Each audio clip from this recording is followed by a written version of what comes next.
Hi అండి, welcome back to my channel. బ్లౌజెస్కి మనం ఎక్కువగా ఇప్పుడు లట్కన్స్ అయితే కుట్టుకుంటున్నాం కదండి. ఎంబ్రాయిడింగ్ బ్లౌజెస్ కానీ మగ్గం బ్లౌజెస్ కానీ అది ఏ విధంగా కుట్టుకోవాలనేది మీకు క్లియర్గా అయితే చూపిస్తానండి. అంటే ఒక వేలో కుట్టుకోవాలండి, ముడులు కనిపించకుండా లట్కన్స్ ఏ విధంగా కుట్టుకోవాలి అనేది నేను వీడియోలో అయితే మీకు బ్రీఫ్గా చూపిస్తాను. ఇందుకోసం అయితే నేను ఈ బ్లౌజ్ ఎంబ్రాయిడింగ్ బ్లౌజ్ అండి, ఇది మేమే వేసాము. ఎంబ్రాయిడింగ్ బ్లౌజ్కి అయితే నేను లట్కన్స్ అయితే వేస్తున్నాను. స్టిచ్ చేసిన బ్లౌజ్కి లట్కన్స్ వేసుకోవాలండి. ఎంబ్రాయిడింగ్ అయితే ముందుగా వేసామంటే మనకి కుట్టుకునేటప్పుడు ప్రాబ్లం ఉంటుంది. అట్లా ఏం లేకుండా స్టిచ్ చేసిన తర్వాత కూడా మనం నీట్గా అయితే లట్కన్స్ కుట్టుకోవచ్చు అండి. ముడి అనేది కనిపించకుండా కుట్టుకోవచ్చు.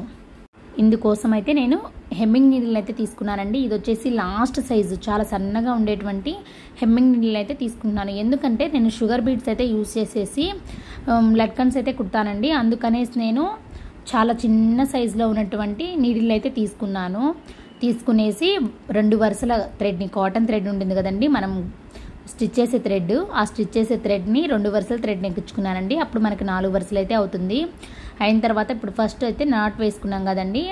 నాట్ వేసుకున్న తర్వాత నేను పైపింగ్ అయితే వేసానండి. పైపింగ్ లోపల గుండా నీడిల్ని అయితే రానిచ్చేసాను. పైపింగ్ లోపల గుండా కనబడకుండా నీడిల్ని రానిచ్చేసాను. ఇప్పుడు థ్రెడ్ కూడా కనిపించదండి. నాట్ వేసేసుకుంటున్నాను. ఇక్కడ నీట్గా చూడండి, చిక్కుబడకుండా మనకి నాట్ అయితే నీట్గా వేసేసుకోవాలి. నాట్ కూడా మనము జస్ట్ లూప్ ఫామ్ అవుతుందండి. లూప్ లోపల గుండా నీడిల్ లాగేసామంటే మనకి నీట్గా నాట్ అయితే పడిపోతుంది. నాట్ పడిపోయిన తర్వాత ఇప్పుడు షుగర్ బీడ్స్ అయితే తీసుకుంటున్నానండి. 3 వేస్తున్నానండి. ఇవి వచ్చేసి మనకి వైట్ కలర్లో ఉన్నటువంటి బీడ్స్ని అయితే తీసుకుంటున్నాను. ఇవి వైట్ వస్తాయి, గోల్డ్ వస్తాయి, ఇంకోటి వచ్చేసి మనకి ముత్యాలలో కూడా వస్తాయండి ఈ షుగర్ బీడ్స్ అనేవి. ఇప్పుడు వచ్చేసి నేను లట్కన్ అయితే తీసుకుంటున్నాను. వీటిని లట్కన్స్ అంటారు, హ్యాంగింగ్ బీడ్స్ అంటారు, మోనాలిసా హ్యాంగింగ్ బీడ్స్ అంటారు. అది మన ఇష్టం అండి. అంటే ఏరియాని బట్టి ఉంటుందన్నమాట. ఇప్పుడు వాడుక భాషలో ఒక్కొక్క దగ్గర ఒక్కొక్కలాగా అంటారు. మా దగ్గర అయితే లట్కన్స్ అంటారు, మోనాలిసా హ్యాంగింగ్ బీడ్స్ అంటారండి. చూడండి, ఈ విధంగా నీట్గా ఎక్కించుకున్న తర్వాత ఈ హ్యాంగింగ్ బీడ్ని అయితే వదిలేసేయాలి. వదిలేసేసి 3 షుగర్ బీడ్స్ లోపల గుండా నీడిల్ని అయితే పైకి అయితే తీసుకొచ్చేస్తున్నాను.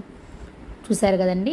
ఇప్పుడు నీట్గా నీడిల్ని అయితే పైకి తీసుకొచ్చేస్తున్నాను. ఇప్పుడు ఏమన్నా గ్యాప్ ఏమన్నా ఉంటే హెచ్చు తగిలి నీట్గా లాగేసేయాలండి. లాగిన తర్వాత కొంచెం అంటే కొంచెం మీరు జూమ్ చేశారంటే మీకు క్లియర్గా అర్థమవుతుందండి. నేను చూపించేటప్పుడు తీయలేకపోయాను. నీట్గా కొంచెం అంటే కొంచెం గ్యాప్ ఉండేలాగా నీడిల్ని పైనుంచి కింద వైపుకి అయితే తీసుకొచ్చేస్తున్నాను. ఇప్పుడు తీసుకొచ్చేటప్పుడే ఏమన్నా చిక్కు ఉంటే నీట్గా క్లియర్ చేసుకుని కిందకి లాగేసామంటే గట్టిగా స్టిఫ్గా నీట్గా ఉంటాయండి. ఈ షుగర్ బీడ్స్ వేసుకోవడం వల్ల మనకి ఆ హ్యాంగింగ్ బీడ్స్ అనేవి బాగా ఊగులాడుతూ బాగుంటాయండి. హ్యాంగింగ్స్ మనం ఇవేం వేయకుండా వేసామంటే గట్టిగా దానికి అతుక్కున్నట్లే ఉంటాయి అన్నమాట. అందుకోసం అనేసి చూడండి, ఇప్పుడు పూలు అల్లుకున్న విధంగా నీట్గా నాట్ అయితే వేసేస్తున్నాను. అస్సలు నాటే కనపడదండి, చాలా నీట్గా అయితే ఉంటుంది ఫినిషింగ్ కూడాను. ఈ విధంగా వేసేసాను. వేసిన తర్వాత మళ్ళీ నీట్గా చూడండి ఆ పైపింగ్ థ్రెడ్ లోపల గుండా, ఒకవేళ మనం పైపింగ్ థ్రెడ్ వేయించుకోకపోయినా ప్రాబ్లం అయితే లేదండి. లైనింగ్ లోపల గుండా పై పీస్కి లైనింగ్కి మధ్యలో నీళ్ళని రాని చేసామంటే మనకి నీట్గా ఉంటుంది. ఇవి ఎన్ని పూసలు కట్టుకోవాలంటే ఒక హ్యాండ్కి అది మన ఇష్టం అండి. కొంతమంది ఇంకా నిండుగా అడుగుతారు, అప్పుడు మనం దగ్గరగా వేస్తాము. అదే కొంతమంది ఇన్ని పూసలు వద్దు నాకు లైట్గా చాలు అంటారు, అప్పుడు కొంచెం దూరం అయితే వేస్తాము. అది కస్టమర్ ఒపీనియన్ బట్టి ఉంటుందండి. నిండుగా కావాలనే వాళ్ళకి నిండుగా కుట్టియొచ్చు. దీనికి ఇంత గ్యాప్ అనేది ఏమి ఉండదండి. అది కస్టమర్ ఇష్టాన్ని బట్టే ఉంటుంది. నీట్గా ఇప్పుడు చూడండి, నేను లోపల నుంచి రానిచ్చేసాను. రానిచ్చిన తర్వాత నీట్గా ఈ విధంగా ఒక నాట్ అయితే వేసేసుకుంటున్నాను.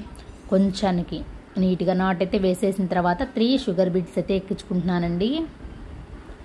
3 షుగర్ బీడ్స్ ఎక్కించుకున్న తర్వాత ఒక హ్యాంగింగ్ బీడ్ని అయితే తీసుకుంటున్నాను.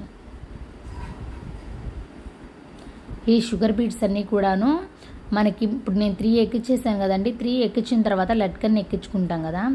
ఒక్కొక్కసారి ఇక్కడ చూడండి నీడిల్ దగ్గర రావు. అట్లా రానప్పుడు ఏం చేయాలి, మళ్ళీ అవి చూడండి కొన్ని చిన్న సైజు ఉంటాయి, కొన్ని పెద్ద సైజు ఉంటాయి అన్నమాట. అందుకోసం అనేసి చాలా చిన్న సైజులో ఉన్నటువంటి నీడిల్ని అయితే మనం ప్రిఫర్ చేసుకోవాలండి. ఇవి నాకైతే వెక్కలేదు, అందుకనేసి అవి పక్కన పెట్టేసి మళ్ళీ వేరే పూసలను అయితే తీసుకుంటున్నాను. కింద మనకి రావాలండి, అందుకనేసి నేను ఫస్ట్ టైమే చూస్తున్నాను. మీకు ఎందుకంటే ఇట్లా చూపిస్తున్నానంటే మీకు కూడా నీడిల్ అనేది సన్నగా తీసుకోవాలనేసి చెప్పడానికేనండి. అన్ని పూసలు ఎక్కవు, అందుకనేసి నేను చెప్తున్నాను. ఇప్పుడైతే హ్యాంగింగ్ బీడ్ని అయితే తీసుకున్నానండి. హ్యాంగింగ్ బీడ్ని వదిలేసేసి 3 బీడ్స్ లోపలకు ఉన్న నీడిల్ని అయితే పైకి అయితే తీసుకొచ్చేస్తున్నాను. ఇప్పుడు చూడండి ఎంత గ్యాప్ ఉందో. అప్పుడు పైకి నీట్గా షుగర్ బీడ్స్ని పైకి అనుకునేసి నీట్గా నీడిల్ని అయితే లాగేసామంటే గట్టిగా ఉంటుందండి. ఇప్పుడు మళ్ళీ నీడిల్ని పైనుంచి కింద వైపుకి తీసుకొని వచ్చేసి పూలు అల్లుకునే విధంగా ఒక నాట్ అయితే వేసేసుకోవాలి. లేదంటే ఇంకొక ప్రాసెస్లో కూడా కట్టొచ్చండి. నేను ఇంకొక దానికి కట్టేటప్పుడు మీకు క్లియర్గా అయితే వీడియోలో అయితే చూపిస్తాను. ఇప్పుడు చూడండి పూలు అల్లుకున్న విధంగా నీట్గా ఏ హ్యాంగింగ్ బీడ్కి ముడి పడిపోతుంది, కానీ మనకి బయటికి అయితే ముడి కనిపించదు.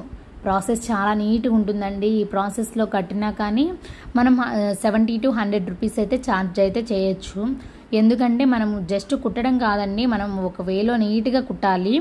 అప్పుడే మనం 100 రూపీస్ అయితే తీసుకుంటాం కదా, అందుకనేసి నీట్గా కుట్టియాలండి. ఈ విధంగా మొత్తం హ్యాండ్ మొత్తానికి నీట్గా అయితే కుట్టేసుకోవాలండి.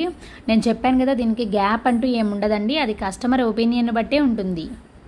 ఈ వీడియో కనుక నచ్చినట్లయితే ప్లీజ్ లైక్ చేయండి, షేర్ చేయండి, సబ్స్క్రైబ్ చేయండి. Thanks for watching. Please subscribe.